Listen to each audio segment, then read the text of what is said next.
Nina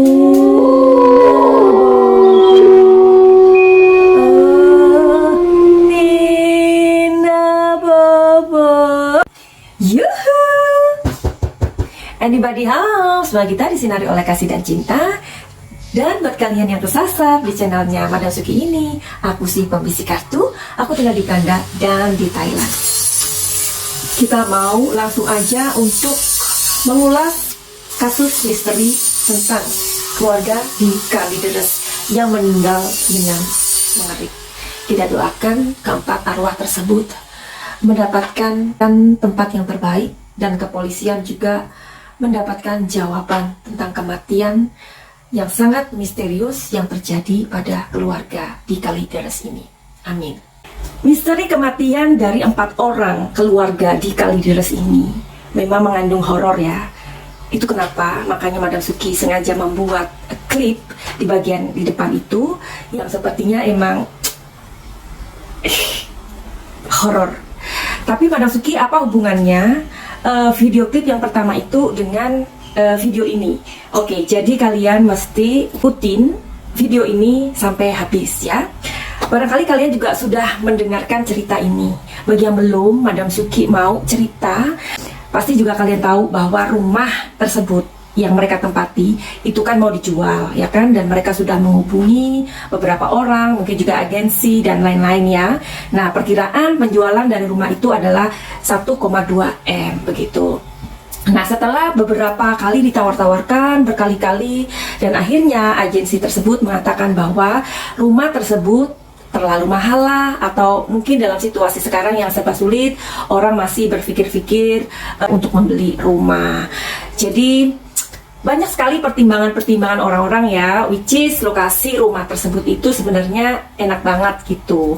Nah, akhirnya mereka mengatakan bahwa rumah tersebut sudah ditawarkan berkali-kali tapi tidak ada yang nggak ada peminatnya. Singkat cerita, ada tawaran dari orang yang mengatakan ya udah digadein aja, karena kalau digadein itu kan barangkali nanti bisa mengembalikan uangnya dan rumahnya itu tidak hilang dan bla bla bla lainnya. Oke, singkat cerita, keluarga tersebut setuju. Nah, ada 3 orang ke sana. 3 orang ke sana itu dia memang mensurvei kan rumah tersebut, dan di sana mereka ini bertemu dengan adiknya bapak yang pemilik rumah itu dan si Dian ini gitu loh. Nah, kemudian orang-orang tersebut mengatakan, kok rumahnya bau sekali ya, ini bau apa gitu, baunya sangat tidak enak gitu, dan mereka itu menutup hidung mereka. Terus mereka menjelaskan pemilik rumah tersebut, ya di sini nggak tahu gotnya macet atau apalah, karena warga di sini juga semuanya sedang sibuk untuk memperbaiki saluran dan bla bla bla lainnya. Oke lah, mereka itu percaya. Hanya petugas tersebut menuju ke poin ya. Mereka mengatakan, oke, kami bisa melihat surat-surat kalian, surat rumah ini untuk sebuah prosedur atau persyaratan. Ya dong, setelah dilihat-lihat, ternyata rumah tersebut memang pemiliknya adalah Ibu Margareta, yang tak lain adalah ibunya si Dian ini begitu. Terus mereka menanyakan, di mana ibu? Karena ini kan surat atas namanya ibu, jadi kita mau ketemu. Jadi kan orang yang bertugas, apalagi perumahan, pertanahan, itu penting banget ya untuk mengetahui jangan-jangan rumah tersebut memang ada masalah, ada terlibat sengketa dan lain-lain, dan mereka juga nggak mau dong ya sebagai orang yang meminjami atau kantor atau instansi atau apalah ya yang mau minjami, tentu mereka itu maunya clear. Nah, singkat cerita, kemudian Dian mengatakan ada ibu lagi sakit begitu, tapi kan mereka itu harus tahu di mana ibu, di rumah kan. Iya, di rumah gitu. Akhirnya mereka meminta dipertemukanlah dengan Ibu Margareta ini. Setelah itu Dian itu ngerasa kayak, aduh, ibu tuh lagi sakit, nggak bisa diganggu. Terus ya udah, pokoknya kita hanya pengen ngelihat aja kok, nggak akan mengganggu. Hanya ya pokoknya ngelihat aja kalau ternyata ibu itu ada gitu, meskipun dalam kondisi sakit. Akhirnya dengan berat hati dan mereka menuju ke kamar sang ibu itu. Nah, tapi herannya di sini, kenapa petugas-petugas itu kok lapornya baru sekarang ya? Apa kita itu adalah orang-orang yang sebenarnya gimana ya, nggak peduli gitu ya dengan orang lain atau dengan kejanggalan-kejanggalan. Kadang juga kita melihat ada orang tua yang memukul anaknya di jalan, kita berpikir ya udahlah itu kan bukan urusan kita kayak gitu ya. Jadi ini melebar deh. Jadi kita menyayangkan ya, kenapa kok petugas Pegadaian itu baru mengatakannya sekarang. Coba sih sambil ngintip di kartu ini gitu loh ya, sebelum nanti kita akan cerita lebih lanjutnya apa alasannya tidak memberitahu. Di sini ada Knight of Pentacles. Terus ini mengatakan bahwa orang-orang tersebut bekerja dengan hati-hati. Hati-hati. Oke, kita lanjutkan ceritanya. Sambil cerita sambil ngocok, iya kan? Karena saking hati-hatinya dalam bekerja, mereka itu baru mengatakan setelah ada kejadian. Nah, ini jadi buat kita semua ya, kita itu harus saling peduli satu sama lain. Kalau kita melihat segala sesuatu yang tidak normal, itu sebaiknya dilaporkan. Jadi banyak tuh kejadian-kejadian kayak gitu, yang akhirnya baru ada pengakuan, baru ada kesaksian setelah after death. Nah, jadi what it use? Jadi apa gunanya kalau setelah, ya kan? Oke, balik lagi. Akhirnya petugas tersebut meminta si Dian ini untuk ketemuin sama ibunya kan. Dian membawa untuk melihat ibunya, dan sampai di depan pintu kamar tersebut itu baunya semakin tajam. Jadi bau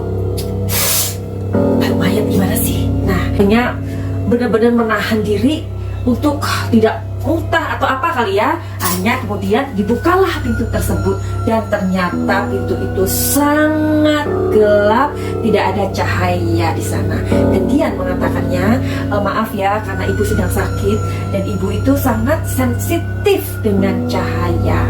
Saking gelapnya kamar itu dan tidak bisa melihat sesuatu di dalam. Nah, petugas itu mengatakan ya udahlah, yang penting saya ada fotonya ya untuk saya laporan bahwa rumah ini tidak ada masalah dan benar-benar ini pemiliknya adalah ibunya Mbak Dian. Hanya ketika di foto itulah, jreng, ada kan ya smartphone ketika berada di ruangan gelap, ketika kita memencet tombolnya dan immediately itu akan mengeluarkan beeps. Nah, jadi setelah melihat ruangan tersebut karena ada sebuah cahaya di sana, maka orang tersebut berteriak saking kagetnya. Berarti dia kan sudah melihat gimana wajahnya Ibu Margareta ini ya. Nah, kemudian dia berteriak Allahu Akbar gitu. Dia langsung pergi meninggalkan kamar tersebut, disusul dengan si Dian tadi itu.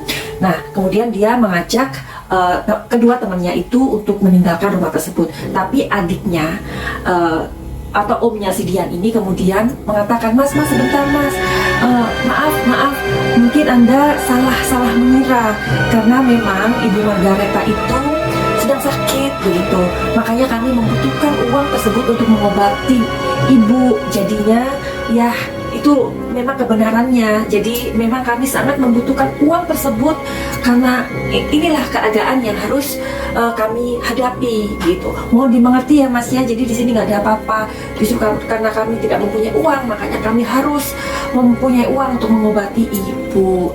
Terus si Dian menyaut, iya saya itu setiap hari loh mas memberikan ibu itu susu karena ibu itu sudah nggak bisa makan apapun, dan bahkan saya juga menyisirin rambut ibu. Aduh, di bagian ini yang bikin kita merinding and bergidik ya nggak sih. Jadi kalau melihat atau setelah kita mengetahui sampai di sini nih ya, berarti si ibu itu dan ayahnya itu udahan meninggal gitu ya. Ini kenapa? Terus si pamannya atau adiknya si Ibu Margaret ini kan masih hidup berarti sama si Dian. Lalu kenapa orang dua ini juga meninggal? Nah, inilah misteri yang sampai hari ini membuat kita bertanya-tanya gitu loh. Tapi sebentar ya, ada pengakuan dari seorang tukang jamu. Nah, tukang jamu ini mengatakan bahwa ini nggak disebut namanya, sebut aja namanya R inisialnya. Si tukang jamu ini adalah langganan keluarga tersebut. Nah, tukang jamu ini pernah dipinjemin uang sama keluarga yang meninggal ini. Tapi by the way, uang yang dipinjam sama tukang jamu ini relatif banyak. Uang yang dipinjam oleh mereka itu sekitar 50 juta gitu loh sama tukang jamu. Gimana ya, untuk uang 50 juta, jangankan tukang jamu, untuk kita aja itu besar, ya kan? Mungkin kalau pinjamnya 500 ribu, bisa jadi kan dipinjami sama si tukang jamu itu. Nah, ini jadikan polisi saat ini sedang mengumpulkan beberapa kesaksian-kesaksian dari orang-orang yang terkait dengan keluarga tersebut, dari tukang jamu, dari tetangga, dari pokoknya hal-hal yang berhubungan dengan mereka, begitu loh ya. Oke, tapi di sini kan kita jadi mikir ya, mereka ini yang meninggal ini adalah ibu bapaknya duluan. Terus berarti ya, tersisa 2 orang. Kalau Madam Suki berpikir ya, kayaknya si Dian ini sama omnya ini ada hubungan deh. Kalau menurut kalian bagaimana? Waktu itu kan ada salah satu komentar dari kalian, kalau nggak salah tuh Bang Effendi ya. Bang Effendi mengatakan bisa jadi kalau kematiannya itu mereka atau 2 orang ini ya, itu tidak ada kekerasan gitu. Setelah mereka jadi karena mereka sudah tua atau ya karena tidak ada kekerasan, bisa jadi dibekap dengan bantal, ya kan? Lalu bagaimana kematian dengan 2 orang yang masih tersisa ini, omnya dan Dian ini? Oke, jadi ini gimana menurut kalian ya? Memang ini misteri yang benar-benar harus dipecahkan. Nah, ini jadi ada komentar dari salah satu kalian. Ini dari Delon Boso. Coba info dari 2 anak yang tinggal di Bekasi. Apa sudah ada? Menurut saya bukan warisan. Yang pasti ialah waris kedua anak tersebut. Nah, jadi Madam Suki udah cek 2 anak yang di Bekasi itu ternyata bukan anaknya, melainkan anak-anak dari adiknya begitu. Jadi Ibu R itu yang memberikan kesaksian atau memberikan komentar bahwa yang memberikan pengakuan bahwa keluarga Gunawan ini sudah tidak ada hubungan itu selama 5 tahun begitu. Nah, ternyata 2 anak yang di Bekasi itulah anak mereka. Jadi anaknya 2 orang yang meninggal itu adalah Dian aja. Ini adalah komentar dari Bang Effendi Darmawan. Makasih ya Bang Effendi karena udah merespon dari videoku. I really appreciate it, thank you. Jadi katanya Bang Effendi mempunyai pendapat masalah hutang piutang si paman yang besar oleh karena ikut investasi atau obligasi yang gagal dibayar. Oke, jadi kita langsung aja yuk ngelihat dari komentarnya atau pendapatnya Bang Effendi Darmawan ini. Apakah benar si om ini mempunyai hutang yang banyak? Oke. Karena melihat dari urutan kematian mereka ini yang berbeda-beda dan sangat-sangat mencurigakan. Apakah benar si om ini mempunyai hutang? Jawabannya di sini ada Six of Swords. Oke, sebentar ya, aku tarik 3 kartu. Di sini ada Justice, oke. Dan di sini ada Seven of Swords.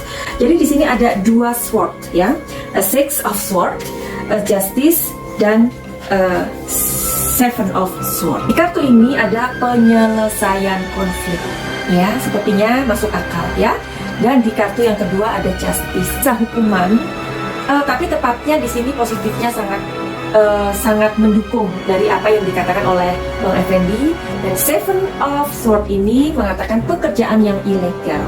Nah, kalau kedua orang tersebut sudah meninggal, berarti kan ada upaya dari orang 2 ini yang tersisa, omnya dan Dian ini, untuk melakukan sebuah tindakan, ya kan? Kalau menurut Madam Suki, omnya ini mempunyai hubungan sama Dian. By the way, mereka ini kan, ini dugaan ya, disclaimer, oke? Disclaimer, dugaan. Karena mereka ini kan orang-orang yang tertutup. Lagian di situ ada suami dan istri dan anaknya Dian. Lalu kenapa si iparnya ini atau si omnya Dian ini ada di sana gitu? Kenapa nggak punya rumah sendiri atau punya keluarga sendiri? Kenapa mereka ada di sana? Ya kan? Oke, ini disclaimer, oke? Apakah mereka ini, Dian dan omnya ini, mempunyai hubungan yang spesial? Ya, sebentar. dan kita akan tarik energinya sekarang. Jawabannya adalah ya. Kartu selanjutnya ya kita tarik. Apakah Dian ini mempunyai hubungan spesial dengan omnya? Disclaimer ya. The Devil. Oke. Di sini ada Five of Swords. 2 kartu positif.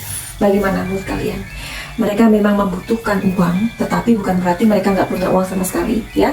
Mereka punya uang, tapi kalau kita lihat kan kabarnya mereka udah bersiap-siap atau berkemas-kemas untuk pergi dari rumah tersebut, ya kan? Nah, di sini ada 2 kartu yang positif. Oke, kita akan ikuti terus perkembangan ini karena semakin misterius, ya kan? Silakan memberikan komentar kalian dan pendapat kalian buat kalian yang mau reading tarot secara pribadi mengenai masalah-masalah kalian, monggo ya. Bagaimana menghubungi Madam Suki? Silakan DM di Instagramnya Madam Suki atau nomor yang selalu ada di sana. Dan buat kalian juga yang mau untuk healing atau pengobatan emosi-emosi kalian, silakan aja. Jadi silakan melihat info bagaimana menghubungi Madam Suki di komentar di bawah atau di atas atau DM di Instagramnya Madam Suki. Finally, begitu aja. Send love and light. Salam jaya.